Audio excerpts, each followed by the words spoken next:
Shalom, sahabat Lexio Divina yang dikasihi Tuhan Yesus Kristus. Seri kali ini kita akan berbicara mengenai prison break, tentang pembobolan orang yang melarikan diri dari penjara. Tapi sebenarnya di Alkitab ada sungguh-sungguh kejadian pembobolan penjara. Rasul-rasul itu dibebaskan dengan cara yang ajaib dan dahsyat oleh Tuhan. Kali ini kita akan berbicara terbelenggu namun terbebaskan. Kisah Rasul pasal yang ke-12, yaitu bagaimana Petrus dilepaskan dari penjara. Pernahkah saudara merasa diri terbelenggu atau terpenjara oleh keadaan? Bahkan Anda berpikir bahwa kita sekarang ini dalam kondisi terpenjara, terbatas. Bahkan kita berpikir kapan akan selesai? Kapan saya akan terbebaskan? Masalah yang dihadapi oleh Rasul Petrus menggambarkan kondisi kita saat ini. Menurut pandangan manusia, ini bahkan kelihatannya sudah mustahil.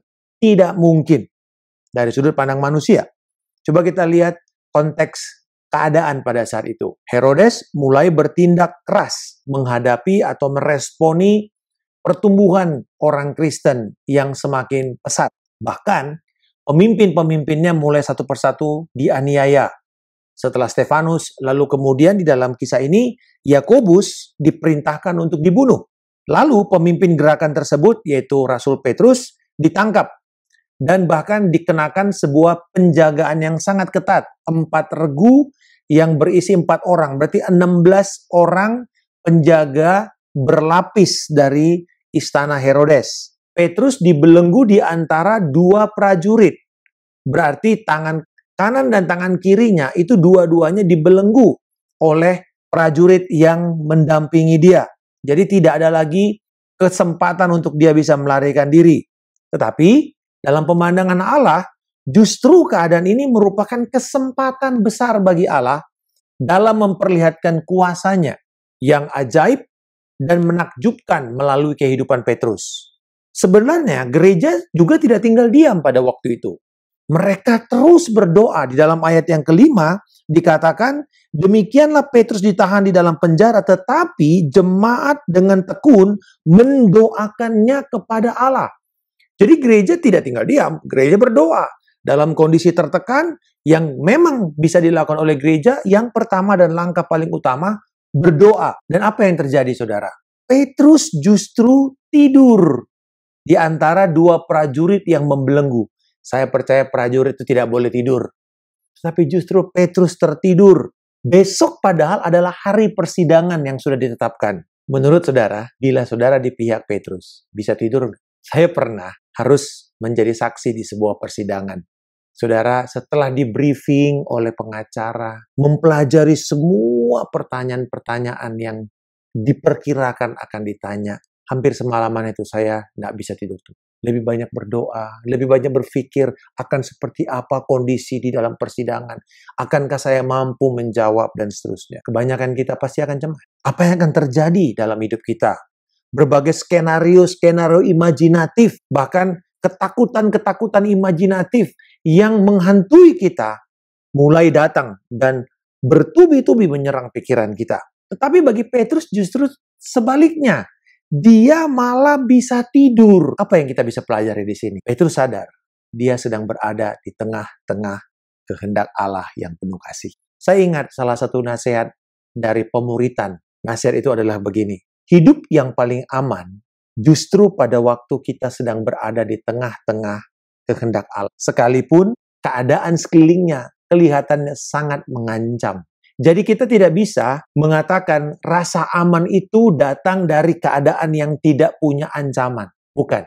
Justru tempat yang paling aman di dalam kehidupan kita ada di dalam kondisi sedang melakukan kehendak Allah. Jadi sekalipun itu di daerah pertikaian, di daerah paling berat, di daerah peperangan, bila Tuhan suruh kita ke sana dan itu kehendak Tuhan di sana, akan ada perlindungan dan penyertaan Tuhan. Hidup ini bukan hampa kesulitan, bukan hampa persoalan, masalah. Karena seringkali Allah dalam rencananya berbicara dalam hidup kita justru melibatkan kesukaran dan bahaya. Pertanyaannya, apakah kita memiliki jenis iman yang sama dengan jenis iman Petrus? pada saat kita diperhadapkan kepada masalah yang sulit.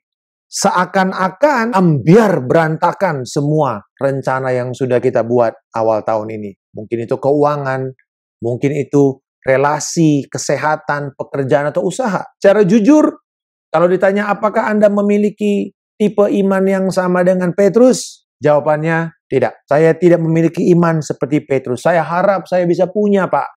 Tapi saudara-saudara, ini kabar baiknya. Saat kita mengalami kesukaran dan hambatan, kita kan biasanya langsung berdoa, Tuhan, Engkau tahu yang aku perlukan. Sekarang tolonglah aku ini, Tuhan. Tetapi kemudian berjalannya waktu, pintu kebebasan itu justru seakan-akan tertutup. Tidak ada jalan lain. Tidak kunjung ada jawaban. Lalu kita mulai berpikir, apa ya maksud Tuhan? Jangan-jangan Tuhan lupa. Jangan-jangan Tuhan tidak peduli atau meninggalkan saya. Tetapi jawabannya justru sebaliknya. Tidak, saudara. Karena Tuhan namanya Immanuel. Allah yang beserta dengan kita. Yehovah Shammah. Hadirat Allah bersama-sama dengan kita. Berarti Tuhan selalu ada di dekat kita. Tuhan bersama dengan kita. Dan menginginkan kehidupan Tuhan itu terpancar melalui hidup kita. Dan akhirnya keadaan yang begitu menyulitkan akan Tuhan pakai menjadi kesaksian. Petrus tidak khawatir dan tidak cemas dengan kehidupannya esok, tentang keluarganya, tentang masa depan anak-anaknya. Karena apa, saudara? Dia menunjukkan pandangan dan fokusnya hanya kepada Kristus semata-mata. Rasul Petrus sangat yakin, saudara-saudara, bahwa Tuhan tidak lalai dan tidak pernah terlambat di dalam menggenapi janjinya. Pada waktu Rasul Petrus menulis surat kepada jemaat-jemaat yang terserak-serak dan sedang teraniaya, di dalam 2 Petrus 3 ayat 9 dikatakan, Tuhan tidak lalai menepati janjinya, sekalipun ada orang yang menganggapnya sebagai kelalaian, tetapi ia sabar terhadap kamu, karena ia menghendaki supaya jangan ada yang binasa, melainkan supaya semua orang berbalik dan bertobat. Apa yang kelihatannya begitu lama dan tidak pasti, bagi Tuhan justru sekejap. Mari kita lihat akhir dari kisah ini. Pada malam di mana Petrus sedang tertidur, penjaga itu harus terjaga, terikat. Malaikat Tuhan datang dan menepuk bahu Petrus, membangunkannya, melepaskan rantai itu dengan tenang, disuruh untuk keluar dari penjara, pakai pakaianmu, pakai sendalmu. Dan seakan-akan Petrus tidak terlihat oleh para penjaga yang berlapis-lapis ini. Sampai dia keluar dari gedung penjara itu. Pergi ke rumah Maria, ibu Yohanes yang disebut Markus. Dan lucunya, saudara, pada waktu dia ada di gerbang, di pintu depan rumah itu, ada orang yang melihat, itu kelihatannya Rasul Petrus. Dia sampaikan kepada seisi rumah. Apa respon mereka yang baru berdoa dan baru meminta kepada Tuhan, yang terus mendoakan Petrus dengan tekun? Mereka mengatakan, itu hantunya, itu malaikatnya, itu bukan orangnya. Saudara-saudara, bahkan orang itu dituduh mengigau. Saat kegelapan menyelimuti kita, seringkali kita juga bisa mengalami disilusi. Kita sudah berdoa, dan bahkan ketika Tuhan memberi jawaban doa, kita pun berpikir bukan itu. Tapi saudara-saudara, ini kabar baiknya. Bahwa segelap-gelapnya kondisi kita pada hari ini, ada waktu kita percaya dan terus bersandar kepada Tuhan, secerca harapan dan cahaya pengharapan dari Tuhan Yesus sedang turun ke dalam hidup kita, bersinar untuk menemukan kita. Saudara-saudara, Tuhan tidak perlu pakai GPS untuk mencari kita di tengah-tengah kegelapan. Karena di tengah-tengah kegelapan hidup kita, cahaya Tuhan bisa menyoroti kita dan menemukan kita yang terus-menerus bersandar kepada Dia. Ada tetap ketekunan yang menjadi bagian kita untuk kita pegang dan kita lakukan, bersandar kepada Tuhan. Pada saat keadaan seakan-akan senyap, tidak ada sama sekali gerakan, janji Tuhan bahwa Dia sedang bekerja di balik semua kesenyapan itu. Juru selamat kita, Yesus Kristus, sedang bekerja untuk membawa jawaban doanya kepada kita. Jawaban itu sedang dalam perjalanan, saudara-saudara. Saat ini, setan sedang berusaha untuk memborgol kita, membelenggu kita, menutupi semua jalan-jalan kehidupan kita. Seakan-akan tidak ada jalan keluar sama sekali. Tapi hari ini ada kabar baik. Ingat saudara-saudara, bahwa Allah menjadikan kondisi Anda yang saat ini sedang terbelenggu itu sebagai kandidat penerima mujizat Allah. Kitalah yang menjadi kandidat penerima mujizat Allah itu. Semakin sulit, semakin iblis berusaha menekan kita, menekan sampai ke bawah, sampai kita flat on the floor, tersungkur. Di saat itu, Tuhan akan membangkitkan kita. Tuhan akan mengangkat kita kembali dan membuat kita berjalan dan sampai kepada kemenangan. Bapa di surga, kami berdoa pada saat ini. Di tengah-tengah keadaan kondisi kegelapan yang sepertinya bahkan tidak ada jalan keluar. Tuhan, kami bersyukur setan tidak akan pernah menang. Karena Tuhan dengan cahaya pengharapan-Mu menemukan kami di tempat yang gelap ini. Dan menjawab kami Tuhan. Kami mengucap syukur pada waktu kami dengan tekun menantikan dengan sabar. Tuhan, Engkau berjanji tidak lalai. Engkau tidak pernah terlambat di dalam menggenapi janji-Mu. Dan demikianlah firman Tuhan saat ini. Sewaktu kita memegang teguh janji Tuhan. Dan dengan tekun mengandalkan kepada kesetiaannya untuk membawa pertolongan.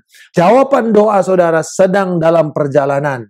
Demikianlah firman Tuhan bahwa saat ini jangan engkau menjadi lalai dan meninggalkan Tuhan. Tetapi ketika engkau mengatakan, Tuhan aku percaya sekalipun makin sulit, tapi aku adalah kandidat mujizat dari Allah. Semakin sulit keadaan kita, akan besar kemungkinan kita menjadi kandidat mujizat Tuhan. Semakin besar krisis dalam hidup kita, semakin besar kesempatan mujizat Allah dinyatakan. Dan kemudian kesaksian bagi Yesus Kristus akan dinyatakan. Aku berdoa Tuhan, biarlah itu terjadi kepada umat-Mu. Bahwa Tuhan Engkau adalah pembebas. Tuhan Engkau adalah penjawab doa kami. Di dalam nama Tuhan Yesus Kristus kami berdoa dan mengucap syukur. Haleluya. Amin. Salam kemenangan. Saya Pendeta Markus Simanjuntak.